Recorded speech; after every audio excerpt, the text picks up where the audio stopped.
Jamaah sekalian dirahmati Allah Subhanahu wa taala. Allah mengatakan dalam Al-Qur'an, "Wa innahu ladzikrun laka wa liqaumika wa sawfa tus'alun."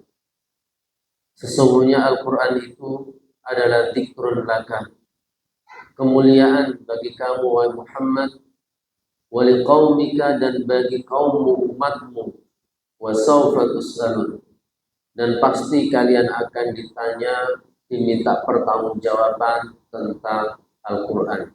15 abad yang lalu Rasulullah menyampaikan ayat ini setelah mendapatkan wahyu dari Allah Subhanahu wa taala untuk mengingatkan kepada kita akan tanggung jawab besar kita terhadap Al-Qur'an.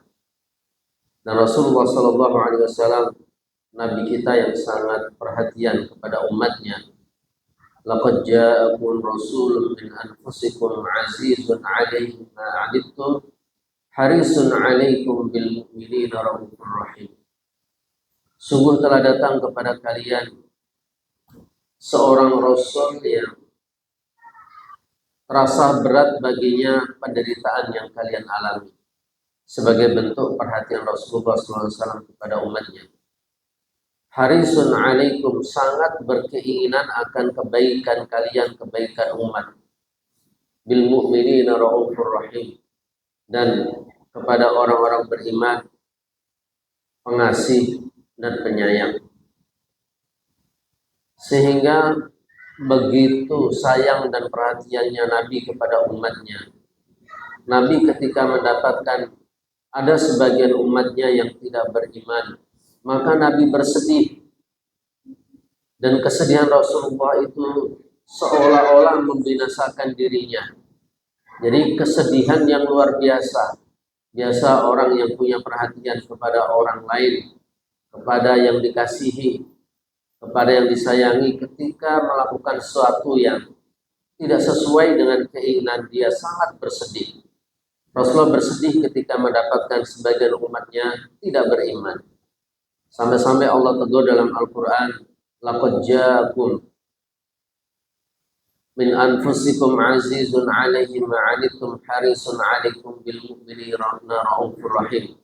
Kemudian Allah mengatakan, "La'allaka baqi'un nafsaka alla yakunu mu'minin." Kamu itu wahai Muhammad, karena saking perhatianmu kepada umatmu sehingga engkau sedih ketika mereka atau sebagian dari mereka tidak beriman. Itu seolah-olah engkau akan membinasakan dirimu. La'allaka baqi'un nafsaka alla yakunu mu'minin. Seolah-olah engkau akan membinasakan dirimu gara-gara umatmu tidak beriman. Dan seperti itu pula ketika Rasulullah SAW mendapatkan sebagian dari sahabatnya, meskipun tidak semua, karena rata-rata sahabat Rasulullah SAW adalah generasi yang paling dekat dengan Al-Quran, paling banyak interaksinya dengan Al-Quran. Tetapi ketika mendapatkan satu dua di antara kaumnya, sahabatnya, yang menjadikan Al-Quran sesuatu yang ditinggalkan, Rasulullah bersedih. Rasulullah bersedih sampai mengadu kepada Allah Subhanahu wa taala. Wa qala ar-rasul ya rabbi inna qaumi ittakhadhu hadzal qur'ana mahjura. Rasulullah sallallahu alaihi wasallam mengadu, ya Rabb, ya Tuhan, inna qaumi ittakhadhu hadzal qur'ana mahjura. Sesungguhnya kaumku telah menjadikan Al-Qur'an sesuatu yang mahjurah, yang ditinggalkan. Yang ukuran orang meninggalkan Al-Quran, kata Ibnu Katsir dalam tafsirnya, adalah adamu tilawatihi. Pertama, tidak mau membacanya, nggak pernah baca Quran.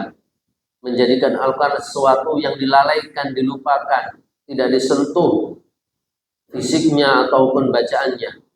Thumma adamu tadabburihi, tidak mentadabburinya, tidak memahaminya, tidak merenungkannya, meresapinya untuk kemudian mengamalkannya. Dan tema tadabbur ini yang akan kita bahas nanti ketika sebagian umat ini meninggalkan tadabbur Rasulullah SAW, bersedih dan mengadu kepada Allah Subhanahu wa taala. Lebih-lebih kita sekarang berada di bulan Ramadan, bulan yang tidak terlepas dengan Al-Quran. Dan Allah Subhanahu wa taala dalam Al-Quran ketika berbicara tentang puasa langsung menghubungkan Ramadan itu dengan Quran. di dalam ayat Syahrul Ramadan alladzi unzila fihi al-Qur'an hudan lin-nasi wa bayyinatin minal huda wal furqan. Kenapa Allah Subhanahu wa taala mengiringkan Ramadan itu dengan Al-Qur'an atau melekatkan Al-Qur'an itu dengan Ramadan atau dengan puasa Ramadan? Ulama tafsir mengatakan karena orang yang sedang berpuasa Ramadan adalah orang-orang yang paling mudah untuk bisa tadabbur Quran. Karena kondisi mereka yang paling dekat dengan Al-Quran. Kondisi mereka yang sedang memerangi hawa nafsunya. Orang berpuasa itu memerangi hawa nafsunya. Membersihkan dirinya dari godaan hawa nafsu. Orang yang seperti itu akan lebih mudah untuk tadabbur Al-Quran. Jadi kondisi jiwanya, hatinya sangat kondusif untuk tadabbur Al-Quran. Sehingga Allah Subhanahu wa taala mengkaitkan Al-Quran itu dengan Ramadan, menempelkan Al-Quran itu dengan Ramadan.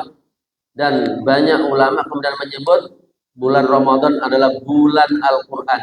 Karena memang di dalam bulan ini Allah Subhanahu wa taala memberikan keistimewaan dengan diturunannya Al-Quran di bulan Ramadan. Kemudian juga malaikat Jibril selalu datang kepada Rasulullah SAW setiap hari di bulan Ramadan untuk tadarus Al-Quran. Sehingga wajar jika Ramadan itu dikatakan sebagai bulan Al-Quran. Lalu kemudian para salafun saleh juga mempraktekkan amalia Ramadan dengan banyak interaksi dengan Quran. Ulama-ulama kita, para salafun saleh, kalau sudah Ramadan, maka mereka semuanya insarafu ilal Quran, pindah kepada Al-Quran. Meskipun kesibukan sebelumnya bukan Al-Quran, kajian-kajian yang bukan Quran. Tapi kalau sudah Ramadan, semuanya diberhentikan dan fokus kepada Al-Quran. Imam Malik misalkan, ulama hadis, ahli fikih tapi juga dikenal ahli hadis. Dan karya beliau yang paling monumental di bidang hadis, yaitu kitab Al-Muwatta, kumpulan hadis yang berisi kurang lebih 9.500 hadis karya beliau itu. Nah, beliau kajiannya tiap hari hadis, fikih hadis. Tapi begitu Ramadan insarafa ilal Quran. Kalau sudah Ramadan beliau pindah kepada Al-Quran, ngaji Quran, tilawah Al-Quran, dan juga mentadabburi Al-Quran. Itu da'bus salafus saleh, kebiasaan tradisi para salafun saleh kalau sudah Ramadan fokusnya kepada Al-Quran. Maka sangat pantas jika di bulan Ramadan ini kita saling mengingatkan akan tanggung jawab kita kepada Al-Quran. Di antara tanggung jawab kita bukan hanya tilawah, tapi tadabbur. Jadi tadabbur itu fase kedua, tahap kedua dalam berinteraksi dengan Al-Quran. Jadi kalau dikatakan interaksi terbaik dengan Al-Quran, ya bukan tadabbur sebenarnya, mengamalkan Al-Quran. Karena tadabbur itu jembatan agar kita bisa mengamalkan Quran, itu yang paling penting. Bagaimana kita mengamal Quran, bagaimana kita menjadikan Al-Quran akhlak harian kita. Kita baca, tapi juga kita memahami melalui tadabbur, menghayatinya, merenungkannya, kemudian kita mengamalkannya. Maka jamaah dirahmati oleh Allah Subhanahu wa taala, apa sesungguhnya manzilatut tadabbur fil Quran? Kedudukan tadabbur terhadap Al-Quran di dalam Islam. Yang pertama, at-tadabburu fil Quran al-maqsadul asasi minat tanzil. Tadabbur Al-Quran itu target utama diturunkannya Al-Quran. Jadi target diturunkannya Al-Quran bukan tilawah, meskipun tilawah bagian daripada tujuan diturunkannya Al-Quran, tapi bukan target satu-satunya, bukan yang paling utama. Yang lebih utama lagi adalah tadabbur, kemudian nanti adalah diamalkan. Dan jamaah dirahmati Allah Subhanahu wa taala, ketika Allah Subhanahu wa taala mengatakan dalam Al-Qur'an walladzi anzala walladzi ba'atsa fil ummiyina rasulan minhum yatlu 'alaihim ayatihi wa yuzakkihim wa umul kitab wal hikmah. Dialah zat yang mengutus seorang rasul kepada kalangan ummi. Tugas pertamanya adalah yatlu, ngajarin baca Quran, bacain Quran. Nah, ini tahap pertama. Jadi saking seringnya Nabi Muhammad SAW itu bacain Al-Quran kepada para sahabat, sampai Ibnu Mas'ud itu mengatakan, akhadtu min lisani Rasulillah SAW sab'ina surah. Aku itu hafal 70 surat dari lidah Nabi Muhammad. Aku ambil 70 surat dari lidah Nabi Muhammad. Jadi menghafal 70 surat dari seringnya mendengar Rasulullah mengajarkan Al-Quran. Itu saking seringnya berarti Nabi. Orang itu bisa hafal sendiri itu biasanya Al-Fatihah. Al-Fatihah biasanya anak-anak itu. Meskipun belum bisa membaca tapi sudah hafal karena seringnya mendengar. Tapi Ibnu Mas'ud bukan hafal Al-Fatihah. Tapi hafalnya apa? 70 surat karena sering mendengarnya Rasulullah SAW ngajarin Quran. Pertama berarti saking seringnya Rasulullah ngajarin Quran.